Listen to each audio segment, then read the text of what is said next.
అందరికీ యేసుక్రీస్తు నామంలో వందనాలండి.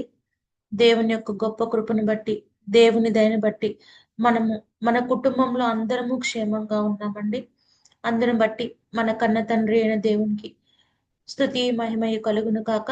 ప్రేమైన దేవుని పిల్లలారా, ప్రార్థన చేసుకొని ఈరోజు వాక్యాన్ని ప్రారంభించుకుందామండి. పరిశుద్ధుల ప్రేమ నమ్మకము కలిగిన మా ప్రియ పరలోకపు తండ్రి, నీ ఘనమైన నామానికి వేల కొలది వందనాలు స్తుతులు స్తోత్రములు తండ్రి. ఇప్పటి వరకు నా తండ్రి ఆరోగ్యంను క్షేమమును ఆయుష్ను దయచేసిన తండ్రి, సజీవుల లెక్కలో ఉంచిన తండ్రి, ఈ సమయంలో ప్రార్థించుకోవడానికి ఇచ్చిన భాగ్యాన్ని ధన్యతని బట్టిన తండ్రి, మీకే వందనాలు స్తుతులు స్తోత్రములు తండ్రి. ఇప్పటి వరకు నా తండ్రి మా అందరి జీవితాల్లో నా తండ్రి ఎన్నో మేలులు జరిగించావు తండ్రి, ఎన్నో ఉపకారాలు జరిగించావు తండ్రి. కుటుంబాల్లో ప్రతి అవసరతలో సహాయం దయచేసావు తండ్రి. రాకపోకల్లో తోడుగా ఉన్నవి, ఆర్థికపరమైన ప్రతి ఇబ్బంది నుంచి సహాయం దయచేసావు తండ్రి. అందుని బట్టి మీకే వందనాలు స్తుతులు స్తోత్రములు తండ్రి. దినదినము మీ మాటలతో ఆత్మీయంగా మమ్మల్ని బలపరుస్తున్నందుకు వందనాలు తండ్రి.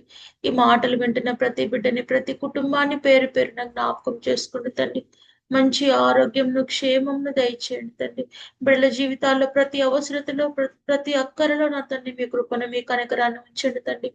ముఖ్యంగా నా తండ్రి ఆత్మీయంగా ఎదుగులాగున నా తండ్రి మీ కృపను సహాయము దయచేయమని, అన్ని విషయాల్లో మీరు తోడుగా ఉండి నడిపించమని, ఇప్పుడు మాకు ఏ మాటలు అయితే అవసరమో ఆ మాటలను మాతో మాట్లాడమని తండ్రి, ఈ ప్రార్థనంతయు మీ కుమారుడు మా రక్షకుడైన యేసుక్రీస్తు వారి నామంలో అడిగి వేడుకొనిచున్నాము తండ్రి, ఆమేన్.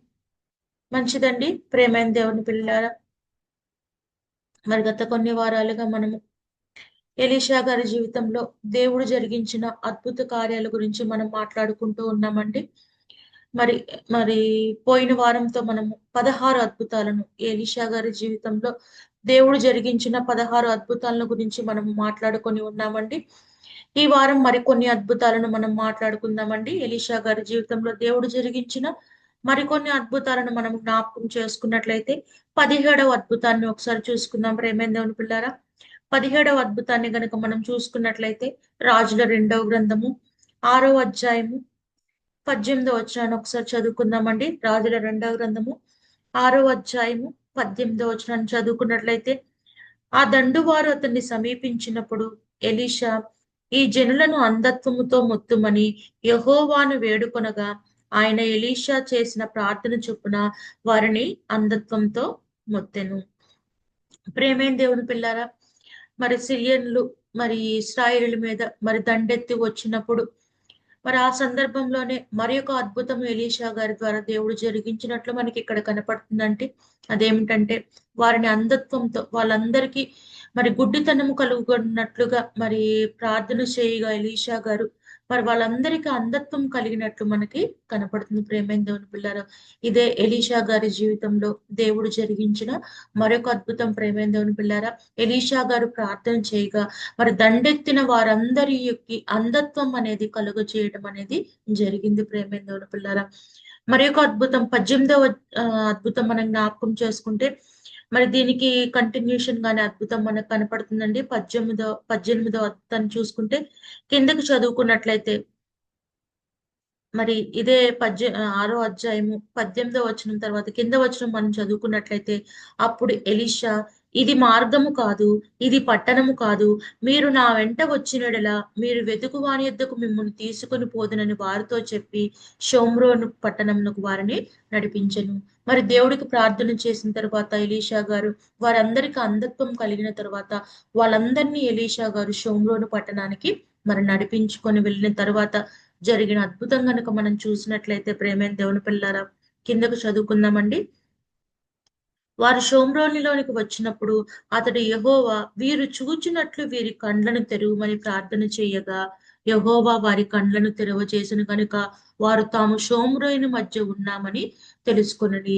మరలా తిరిగి ఎలీషా గారు మరి ప్రార్థన చేసినప్పుడు మరి యెహోవా వాళ్ళ కన్నులను తెరిచినట్లు కనపడుతుంది. ప్రేమైన దేవుని పిల్లారా, వాళ్ళని షోమ్రోను పట్టణానికి నడిపించిన తర్వాత ఏ అంధత్వం అయితే వాళ్ళకి మరి కలగాలని చెప్పి ఎలీషా గారు ప్రార్థన చేసి ఉన్నారు, మరి షోమ్రేని పట్టణానికి వాళ్ళందరూ వచ్చిన తర్వాత ఆ అంధత్వం వాళ్ళకి పోవాలని చెప్పి తిరిగి ప్రార్థన చేయగా మరి యెహోవా వాళ్ళ యొక్క కనులను తెరవబడటం అనేది జరిగింది. ప్రేమేందోని పిల్లరా, ఇదే 18వ అద్భుతం. 17వ అద్భుతంలో ఎలీషా గారు ప్రార్థన చేయగా మరి దండెత్తి వచ్చిన వారందరి కనులు మీన్స్ అందులుగా వాళ్ళు మారిపోయారు. ప్రేమేందోని పిల్లరా, ఎప్పుడైతే మరి షోమ్రేని పట్టణానికి వాళ్ళు నడిపింపబడ్డారు, మరి నడిపింపబడిన తర్వాత మరి ఎలీషా గారు తిరిగి ప్రార్థన చేయగా వాళ్ళు కనులు తెరవబడటం అనేది జరిగింది. ప్రేమేందోని పిల్లరా, మరి అలాగే మనము 19వ అద్భుతాన్ని కూడా మనం చూసుకున్నట్లయితే మరి 7వ అధ్యాయము, ఇదే 2వ రాజుల గ్రంథము 7వ అధ్యాయము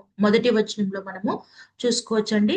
19వ అద్భుతం జ్ఞాపకం చేసుకున్నట్లయితే, అప్పుడు ఎలీషా రాజుతో ఇట్లనెను, యెహోవా మాట ఆలకించుము.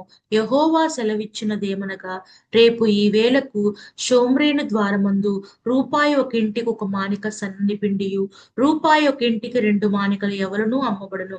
అందుకు ఎవరి చేతి మీద రాజు ఆనుకొని ఉండెనో ఆ అధిపతి, యెహోవా ఆకాశమందు కిటికీలు తెరచినను అలాగు జరుగునా అని దైవజనునికి ప్రత్యుత్తరమియ్యగా, అతడు, నీవు నీ కన్నులారా దాన్ని చూచెదవు కానీ దానిని తినకుందువని అతనితో చెప్పెను.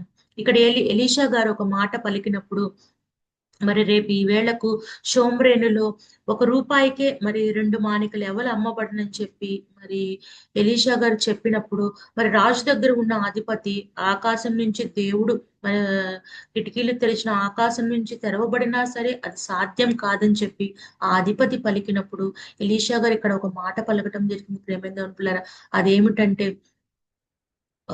రేపు ఈ పాటికి మరి ఆ కార్యం జరుగుతుంది కానీ అది నీవు కన్నులారా చూస్తావు కానీ నువ్వు వాటిని తినకుందు అని చెప్పి ఎలీషా గారు మాట్లాడటం అనేది జరుగుతుంది. ప్రేమేందోని పిల్లరా, ఇక్కడ మనం చూసుకున్నట్లయితే 2 అద్భుతాలు ఇక్కడ మనం జ్ఞాపకం చేసుకోవచ్చండి.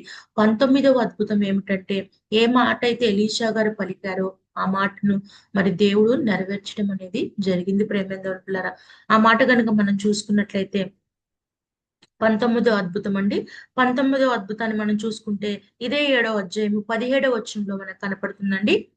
ఎవని చేతి మీద రాజు ఆనుకొని ఉండెనో ఆ అధిపతి ఆ ద్వారమున లోబడుటకు నిర్ణయింపబడగా, రాజు దైవజనుని యొద్దకు వచ్చినప్పుడు ఆ దైవజనుడు అతనితో చెప్పిన పైకి చదువుకుందామండి. 16వ వచనం నుంచి చదువుకుందామండి.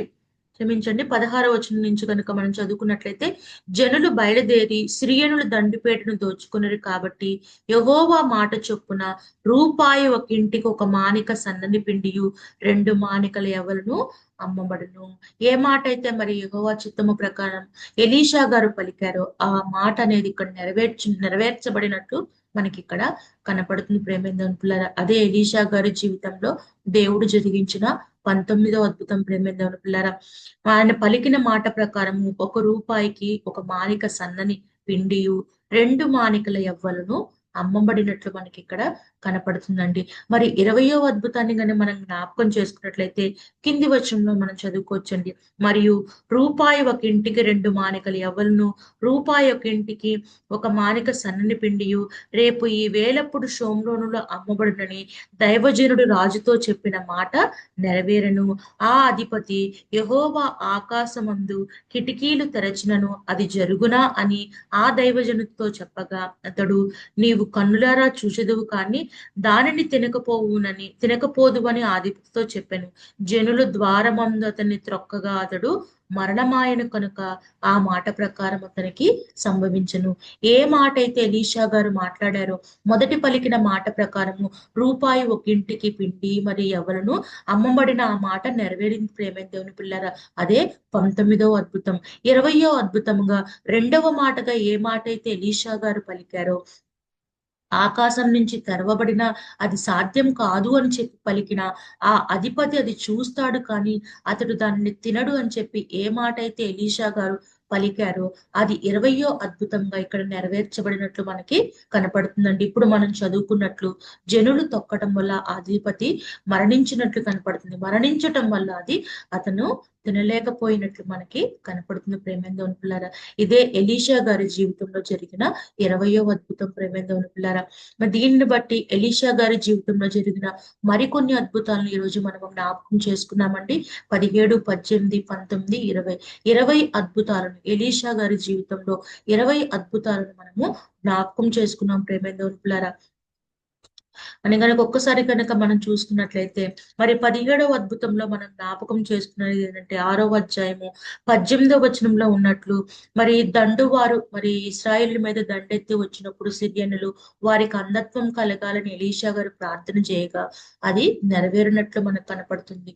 వాళ్ళను షోమ్రైన పట్టణానికి నడిపించినప్పుడు తిరిగి ప్రార్థన చేయగా వాళ్ళ కన్నులు తెరవబడినట్లు మనకు కనపడుతుంది ప్రేమేంద్ర పిల్లల. అది 18వ అద్భుతం. 19వ అద్భుతం గనుక మనం జ్ఞాపకం చేసుకున్నట్లయితే ఎలీషా గారు పలికినట్లుగా రేపు ఈ వేళకి మరి రూపాయి ఒక ఇంటికి సన్నని ఒక ఇంటికి ఒక మానిక సన్నని పిండియు, రూపాయి ఒక ఇంటికి 2 మానికలు ఎవ్వరు అమ్మబడినని చెప్పి ఏ మాట అయితే ఎలీషా గారు పలుకుతారో ఆ మాట నెరవేరినట్లు మనకి కనపడుతుంది. అదే 19వ అద్భుతం. 20వ అద్భుతంగా మనం జ్ఞాపకం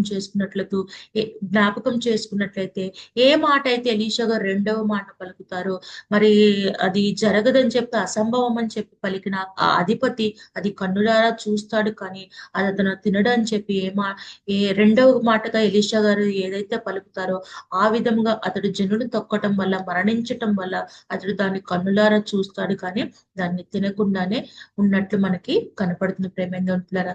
దీనిని బట్టి 20 అద్భుతాలను ఎలీషా గారి జీవితంలో జరిగిన 20 అద్భుతాలను మనము ఇప్పటి వరకు జ్ఞాపకం చేసుకున్నాం ప్రేమేంద్రులారా. కొన్ని వారాలుగా మనము ఎలీషా గారి జీవితంలో మరి దేవుడు జరిగించిన అద్భుతాలను మాట్లాడుకుంటూ వచ్చాం ప్రేమేంద్రులారా. ఇప్పటి వరకు ఎలీషా గారి జీవితంలో దేవుడు జరిగించిన 20 అద్భుతాలను మనము జ్ఞాపకం చేసుకున్నామండి. ఇంకొక 8 అద్భుతాలు మనం బైబిల్ గ్రంథంలో ఎలీషా గారి జీవితంలో దేవుడు చేసిన అద్భుతాలను గమనించుకోవచ్చండి. ఆ 8 అద్భుతాలతో మరి ఎలీషా గారి జీవితంలో దేవుడు జరిగించిన అద్భుతాలన్నిటిని మనము సంపూర్తి చేసినట్టు అవుతుంది ప్రేమేంద్రులారా. ఎందుకంటే మరి మొదట్లో మనం మాట్లాడుకున్నట్లు మరి ఏలియా గారు మరి ఆరోహణం అయ్యేటప్పుడు మరి 2 ఆత్మ కావాలని చెప్పి మరి అడిగినప్పుడు దాని ప్రకారముగా మరి ఆ 2 ఆత్మశక్తి మరి ఎలీషా గారికి అనుగ్రహించబడిందా లేదా అన్న వాక్యంతో మొదలు పెట్టుకుంటూ మనం ఇప్పటి వరకు ఎలీషా గారి జీవితంలో జరిగిన అద్భుతాలన్నిటినీ మనం మాట్లాడుకుంటూ వచ్చాం ప్రేమేంద్రులారా. 20 అద్భుతాలు ఇప్పటి వరకు మనము మాట్లాడుకొని ఉన్నామండి. ఇంకొక 8 అద్భుతాలు చూసినప్పుడు మనకు ఖచ్చితంగా ఒక అవగాహన అనేది వస్తుంది కనుక వీటన్నిటి ద్వారా మరి మీ దేవుడు మన వాక్యాల ద్వారా దేవుడు మన జీవితంలో మన అనేక విషయాలు నేర్చుకునేటట్లు మనము గ్రహింపునకు వచ్చేటట్లు దేవుడు మనకి కృప అనుగ్రహించాలని మరి ప్రేమ కోరుకుంటూ ఈ మాటలను ముగిస్తున్నానండి. మరి అలాగే ఇంకా ఎవరైనా మరి జూడిత్ సిజిసి ఛానల్ను మీరు సబ్స్క్రైబ్ చేసుకున్నట్లయితే ఈ ఛానల్ను సబ్స్క్రైబ్ చేసుకోవలసిందిగా ప్రేమతో కోరుకుంటున్నామండి. అలాగే మీ బంధువులకి, మీ స్నేహితులకి, మీకు తెలిసిన వాళ్ళందరికీ కూడా ఈ మెసేజెస్ ని షేర్ చేయవలసిందిగా కోరుకుంటున్నామండి. అందరికీ వందనాలు.